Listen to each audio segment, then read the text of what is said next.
क्या आप जानते हैं कि भारत में उपराष्ट्रपति का चुनाव कैसे होता है?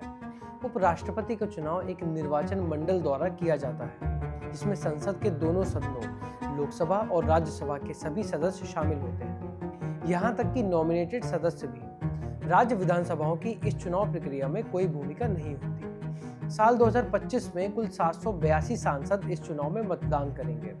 रिक्तियों को ध्यान में रखते हुए ये नंबर बताया गया है। इनमें 542 सदस्य लोकसभा से हैं और राज्यसभा के 228 निर्वाचित व 12 नॉमिनेटेड सदस्य शामिल हैं। हर सांसद का वोट समान मूल्य का होता है।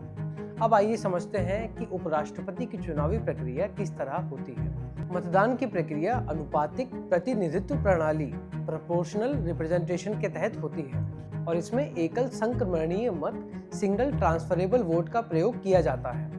यह व्यवस्था भारतीय संविधान के अनुच्छेद 66 में प्रेस्क्राइब्ड है। सांसद गुप्त मतदान सीक्रेट बैलेट से वोट डालते हैं और उम्मीदवारों को अपनी प्रेफरेंस के ऑर्डर में इंडिकेट करते हैं, पहली प्रेफरेंस, दूसरी प्रेफरेंस और तीसरी प्रेफरेंस इत्यादि। चुनाव का पूरा संचालन चुनाव आयोग की देखरेख में होता है और इसके लिए एक रिटर्निंग ऑफिसर नियुक्त किया जाता है, जो आमतौर पर सीनियर पार्लियामेंट्री ऑफिशियल होता है। मतगणना की प्रक्रिया भी दिलचस्प है, क्योंकि मतदान गुप्त मतपत्र से होता है। हर सांसद अपनी प्राथमिकताएं अंकित करता है। किसी भी उम्मीदवार को जीतने के लिए कुल मान्य मतों के आधे से अधिक वोट हासिल करने होते हैं। अगर पहले दौर में कोई उम्मीदवार बहुमत नहीं जुटा पाता, तो सबसे कम वोट पाने वाले उम्मीदवार को बाहर कर दिया जाता है और उनके मत दूसरी पसंद के आधार पर अगले उम्मीदवारों को स्थानांतरित कर दिए जाते हैं। यह प्रक्रिया तब तक चलती है जब तक किसी एक उम्मीदवार को बहुमत नहीं मिल जाता। 1974 के राष्ट्रपति और उपराष्ट्रपति निर्वाचन नियमों के नियम 8 के अनुसार मतदान संसद भवन में ही होगा। इस बार चुनाव की तारीख 9 सितंबर 2025 तय की गई है। मतदान पूरा होने के तुरंत बाद मतगणना शुरू होगी और उसी दिन परिणाम की घोषणा भी रिटर्निंग ऑफिसर द्वारा की जाएगी।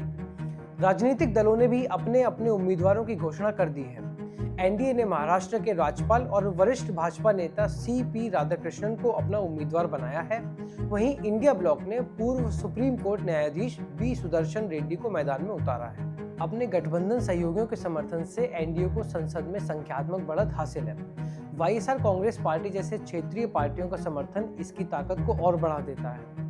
हालांकि इंडिया समूह एक ही उम्मीदवार का समर्थन कर रहा है, फिर भी मतदान प्रक्रिया के दौरान अपने विभिन्न सदस्यों को एक साथ लाना मुश्किल होगा।